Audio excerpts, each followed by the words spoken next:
नमस्कार दोस्तों, मैं हूं अमित और आप सभी का स्वागत है अमित अकेडमी में। दोस्तों, जैन धर्म से संबंधित पार्ट तीसरा लेके आए हूं आप सभी के लिए। और इसमें दोस्तों हम जैन धर्म का जो अर्थ है उसके अर्थ के बारे में समझने की कोशिश करेंगे कि जैन धर्म का अर्थ क्या होता है। और जैन धर्म के जो तीर्थंकर थे उनके नामों के बारे में, उनके जो चिन्ह हैं दोस्तों वो कितने थे, और इस प्रकार से जो वास्तविक संस्थापक हैं जैन धर्म के उनके बारे में मैं आपको पार्ट फर्स्ट में बता चुका हूँ। तो इस प्रकार से दोस्तों आप तैयार हो जाइएगा और अंत तक वीडियो को ज़रूर देखिएगा। यह जो वीडियो है दोस्तों ये हर एग्ज़ाम के लिए महत्वपूर्ण है। आप यदि नेट की प्रिपरेशन करते हैं हिस्ट्री से यदि आप नेट देते हैं तो उसमें भी उसके लिए भी यह वीडियो बड़ी महत्वपूर्ण है। यदि आप हिस्ट्री से लेक्चरर देते हैं तो उसके लिए भी यह वीडियो बड़ी महत्वपूर्ण है। यदि आप LT SST से यदि एग्ज़ाम आप देते हैं तो उसके लिए भी यह वीडियो बड़ी महत्वपूर्ण है। और उत्तराखंड ग्रुप C वगैरह अन्य जो आप एग्ज़ाम देते हैं, यदि आप IAS की तैयारी करते हैं उसके लिए भी यह वीडियो बड़ी महत्वपूर्ण होने वाली है। तो इसलिए दोस्तों आप वीडियो को अंत तक ज़रूर देखिएगा, और अगर आप अंत तक ज़रूर देखते हैं तो आपको ज़रूर कुछ ना कुछ इससे ज्ञान की प्राप्ति ज़रूर होगी। तो दोस्तों जैसे कि जैन धर्म से तात्पर्य है, जैन धर्म के संस्थापक आपको पता ही है महावीर स्वामी हैं। और जैन धर्म के अन्य नाम है दोस्तों कुरुचक हो गया, यापनीय भी जैन धर्म को कहा जाता है, श्वेतपट भी जैन धर्म को कहा जाता है, निर्ग्रंथ भी क्या जैन धर्म को कहा जाता है। तो आ सकते हैं निम्नलिखित में से जैन धर्म के उपनाम या अन्य नाम बताइए, या निम्नलिखित में से जैन धर्म के अन्य नाम हैं। तो इस प्रकार से कुरुचक, यापनीय, दूसरा है दोस्तों यापनीय, तीसरा है श्वेतपट और चौथा है निर्ग्रंथ। तो इस प्रकार से जैन धर्म के उपनाम है दोस्तों। जैन शब्द जो है संस्कृत के जिन शब्द से बना है।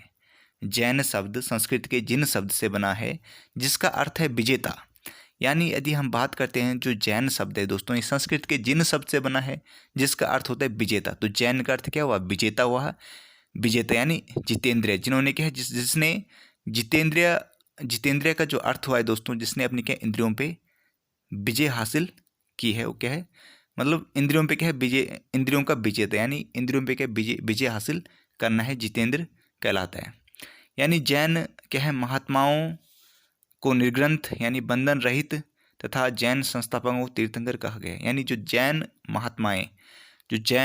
महात्मा जैसे आपका महावीर स्वामी, इनको क्या निर्ग्रंथ कहा गया, बंधनहीन, यानी ये किसी के बंधन में नहीं रहे दोस्तों। जैसे इनको ज्ञान प्राप्त हुआ ये क्या है बंधन रहित कहलाए। यानी बंधन में बंधना, जैसे माया मोह क्या है, माया मोह को लेकर अपने साथ चलना है कि वहाँ मेरा अपना है और इस प्रकार से मुझे धन की प्राप्ति करनी है, मुझे जीवन में सुख भोगना है। तो इस प्रकार से क्या बंधन होता है दोस्तों, एक बंधन में इंसान बन जाता है। लेकिन जो ये महात्मा थे जैन धर्म में जो महात्मा हुए जैसे महावीर स्वामी थे तो क्या बंधन रहित कहलाए, यानी निर्ग्रंथ कहलाए, यानी ये किसी भी बंधन में नहीं पड़े दोस्तों। तो इस प्रकार से क्या है महात्मा को निर्ग्रंथ कहा जाता है। और जो जैन संस्थापक थे को तीर्थंकर कहा गया, जिन्होंने क्या है यानी जैन धर्म की जो स्थापना की है उनको क्या है तीर्थंकर कहा गया। यानी जिन्होंने क्या है प्रचार प्रसार इस प्रकार से किया है। जो महत्वपूर्ण जो तीर्थंकर हुए थे जैन धर्म के, जैसे कि ऋषभ देव हो गया, पार्श्वनाथ हो गए, महावीर स्वामी को, ठीक है, इस प्रकार से ये संस्थापक थे, इन्होंने क्या स्थापना की है जैन धर्म की। तो यह दो शब्दों से क्या है तीर्थ और कर से मिलकर बना है। तीर्थंकर जो है दोस्तों दो शब्दों से मिलकर बना है, तीर्थ और कर से मिलकर बना है। तीर्थ का अर्थ है उन विविध नियमों एवं उपनियमों से है और जो मनुष्य को इस भवसागर से पार उतार दे। यानी तीर्थ का अर्थ क्या हो दोस्तों, उन विविध नियमों एवं उपनियमों से है जो क्या है मनुष्य को इस भवसागर से क्या पार उतार दे। जैसे कि हमारे हिंदू धर्म में हम भी तीर्थ यात्रा करने जाते हैं तो हम भी यह सोचते हैं कि हम तीर्थ यात्रा करेंगे तो हमारे क्या मोक्ष की प्राप्ति होगी। उसी प्रकार से क्या जैन धर्म में तीर्थ का अर्थ जो है उन विविध नियमों से है, नियम कानून जो बनाए गए उनसे क्या मनुष्य को इस भवसागर से के पार उतारना है। और कर का जो अर्थ है करने वाला या बनाने वाला। तो तीर्थ धन कर का अर्थ है बनाने वाला और तीर्थ का अर्थ क्या है मनुष्य को क्या है इस भवसागर से के पार उतारना है नियम कानूनों के द्वारा। तो जैन धर्म के प्रथम तीर्थंकर जो होते ऋषभ देव हुए थे या आदिनाथ उनको कहा जाता है। ऋषभ देव और अरिष्टनेमी का जो उल्लेख है ऋग्वेद में मिलता है दोस्तों, बड़ी महत्वपूर्ण है। आप इस पॉइंट्स को नोट कर सकते हैं कि जो ऋषभ देव और अरिष्टनेमी का क्या है उल्लेख जो ऋग्वेद में मिलता है। हमें ऋषभदेव के बारे में ज़्यादा जानकारी नहीं है, फिर भी माना जाता है कि वो एक राजा थे और उन्होंने अपना राज्य अपने पुत्र भरत के पक्ष में त्याग दिया था एवं फिर यति बन गए थे, यानी सन्यासी बन गए थे। कुछ पौराणिक परंपराओं में कहा गया है कि भारतवर्ष नाम उसी भरत के नाम पर पड़ा है जो ऋषभदेव का पुत्र था। तो वायु पुराण, विष्णु पुराण और भागवत पुराण में ऋषभदेव का उल्लेख नारायण के अवतार के रूप में मिलता है। अगर दोस्तों हम वायु पुराण की बात करते हैं, विष्णु पुराण की बात करते हैं और भागवत पुराण की बात करते हैं तो ऋषभदेव का उल्लेख है नारायण के अवतार के रूप में मिलता है। वैसे हम भगवान विष्णु को क्या नारायण का अवतार मानते हैं। तो इस प्रकार से क्या है, नारायण के अवतार के रूप में उनका क्या उल्लेख मिलता है। तो इस प्रकार से दोस्तों ऋषभदेव का क्या उल्लेख मिलता है और आगे हम जानने की कोशिश करेंगे। जैन धर्म में कुल 24 तीर्थंकर हुए थे, जिनमें प्रथम 22 तीर्थंकरों की ऐतिहासिकता संदिग्ध है दोस्तों। 23वें तीर्थंकर पार्श्वनाथ थे और 24वें कौन थे, तीर्थंकर महावीर स्वामी थे। जैन धर्म में सलाका पुरुष जैन धर्म में महान पुरुष को कहा जाता है दोस्तों। अगर कभी सपोज दैट पूछ लिया गया है एग्जाम में कि सलाका पुरुष निम्नलिखित सलाका पुरुष का अर्थ होता है या जैन धर्म में सलाका पुरुष का अर्थ होता है, तो महान पुरुष से उसकी तुलना की जाती है, की कल्पना की गई है, यानी सलाका पुरुष की महान पुरुष से कल्पना की गई है। अब हम इसमें पार्श्वनाथ की बात करेंगे, जो जैन धर्म का जो तीर्थंकर था।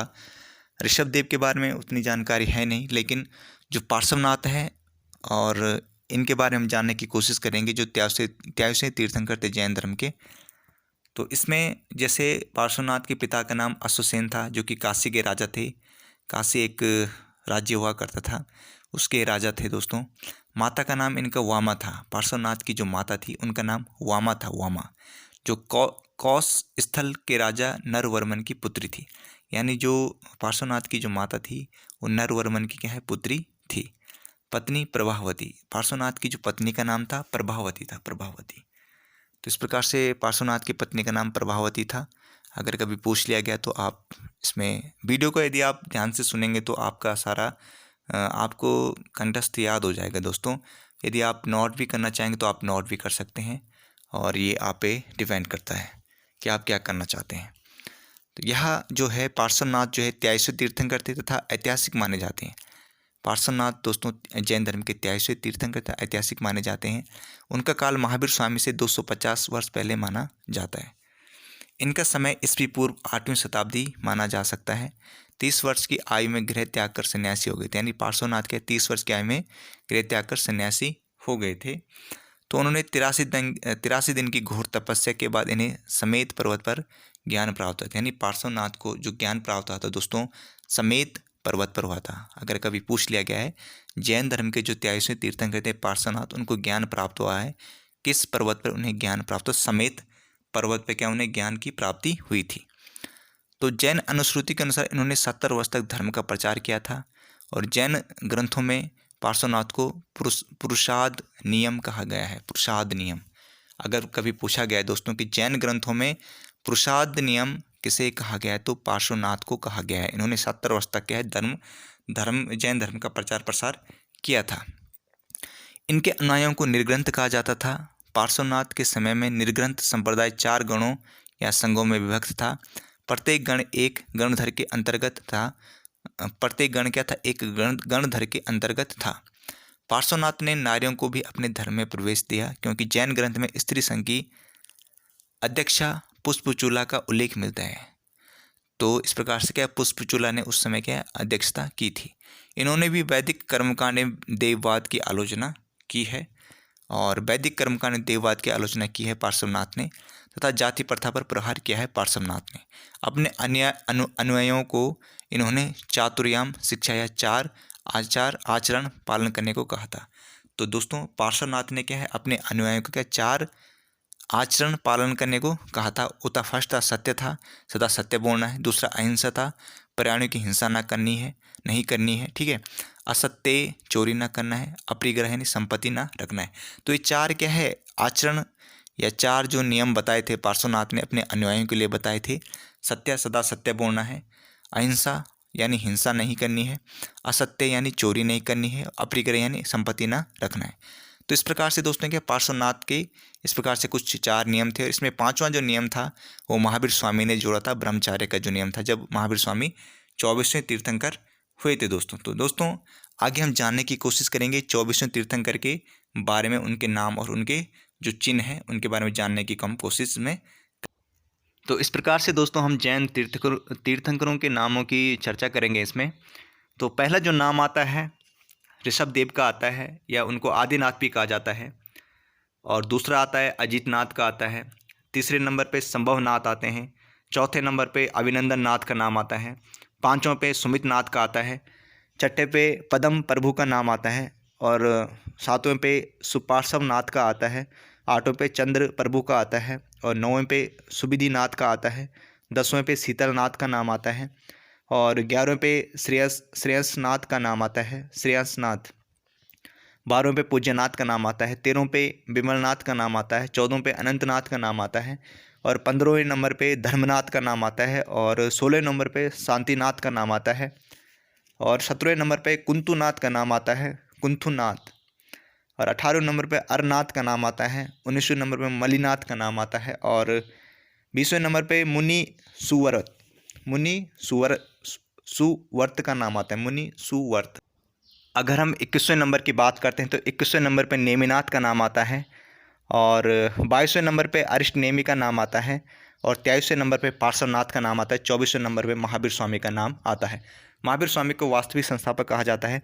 तो इनमें महत्वपूर्ण जो हो जाते हैं, ऋषभदेव पूछा जाता है, पार्श्वनाथ के बारे में पूछा जाता है, अरिष्टनेमि के बारे में पूछा जाता है, और महावीर स्वामी के बारे में भी पूछा जाता है।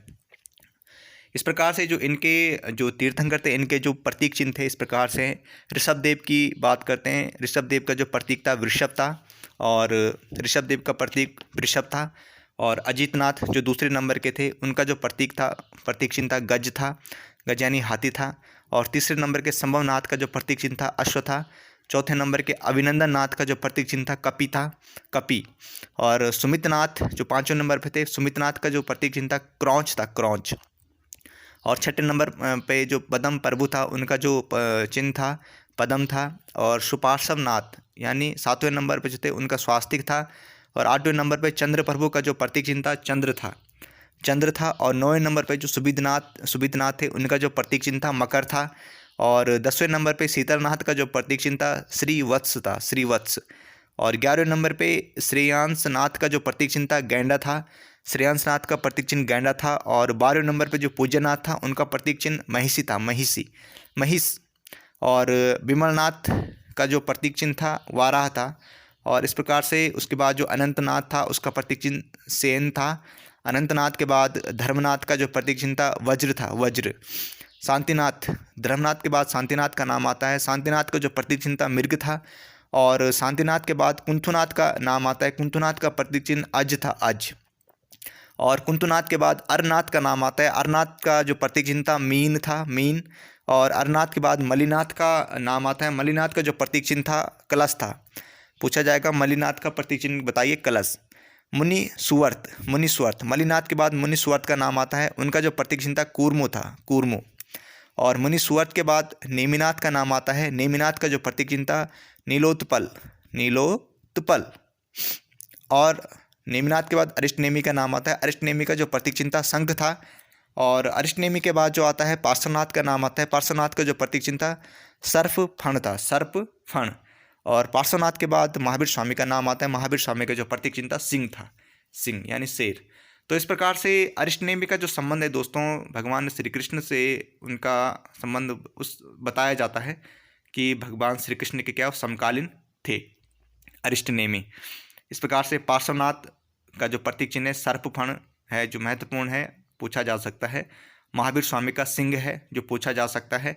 और अरिष्टनेमि का क्या है, शंख है, जो पूछा जा सकता है। और प्रथम जो थे ऋषभदेव या आदिनाथ का जो क्या था प्रतीक चिन्ह वृषभ था, जो पूछा जा सकता है। और द्वितीय जो अजितनाथ है, उनका प्रतीक चिन्ह पूछा जा सकता है गज है। अजितनाथ का जो प्रतीक चिन्ह क्या था, गज था। तो इस प्रकार से 24 तीर्थंकर हुए थे। इन्होंने ही क्या जैन धर्म को आगे बढ़ाया था। और इस प्रकार से जो महावीर स्वामी थे, उन्होंने जो 5वां जो व्रत जोड़ा था ब्रह्मचार्य जीवन का पालन करना है। इस प्रकार से उन्होंने 5वां अपने इसमें जो नियम जोड़ा था, और जो 4 जो नियम बताए थे पहले पार्श्वनाथ ने बताए थे, और अंतिम जो 5वां जोड़ा गया था वो महावीर स्वामी के द्वारा जोड़ा गया था। दोस्तों वीडियो अच्छी लगी तो शेयर जरूर कीजिएगा। धन्यवाद।